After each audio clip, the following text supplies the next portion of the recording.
गांव चंपापुर अपने खेतों और सादे लोगों के लिए जाना जाता था। इसी गांव में एक ऐसा आदमी भी था जिसका नाम सुन के लोग डर जाते थे, साहूकार लालजी। लालजी बहुत अमीर था, लेकिन उसका दिल उतना ही खाली था। वह गरीब किसानों को पैसे उधार देता और बदले में उनकी जमीन, गाय या मेहनत छीन लेता। इसी गांव में रहता था हरिया, एक मेहनती किसान। उसकी पत्नी धन्नो और छोटी बेटी गुड़िया उसकी दुनिया थे।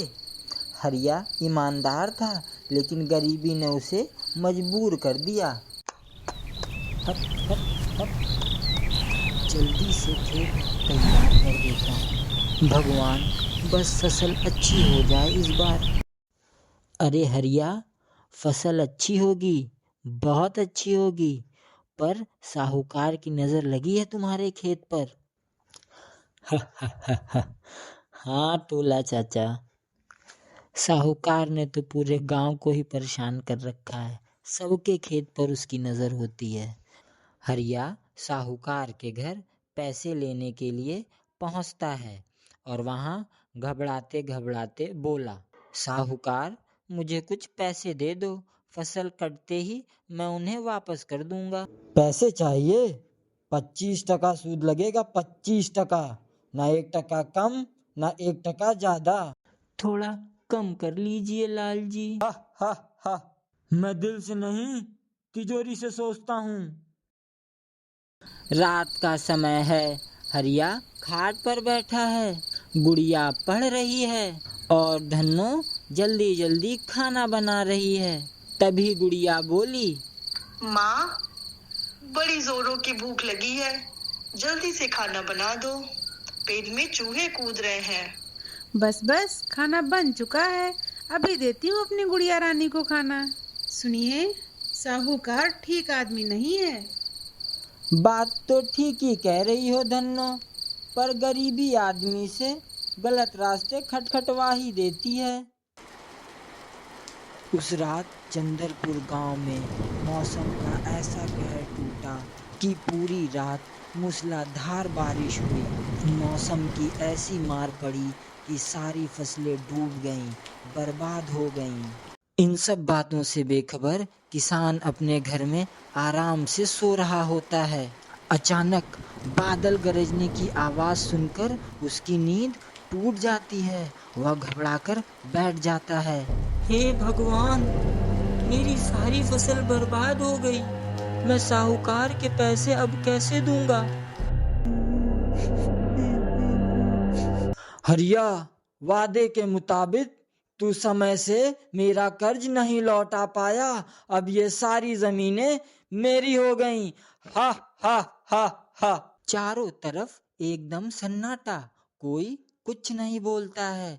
तभी टोला चाचा बोले फुसफुसाते हुए, लालजी साहूकार का अत्याचार ज्यादा दिन नहीं चलेगा अब। हे भगवान, साहूकार ने मेरी सारी जमीनें हड़प ली, भगवान सारी जमीनें। साहूकार को छोड़ना मत, इंसाफ करना भगवान।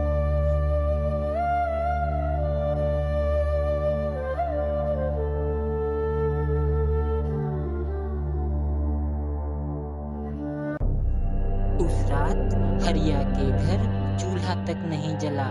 गुड़िया भूखी सो रही है।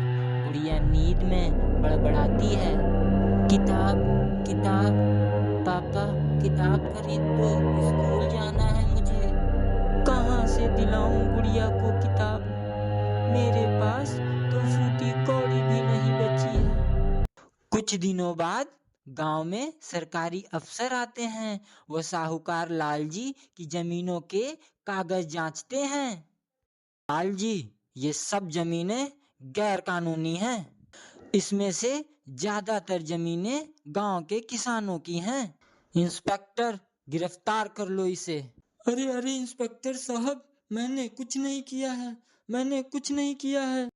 लालजी चल, जेल की हवा खाएगा तो तेरी अकल ठिकाने आ जाएगी।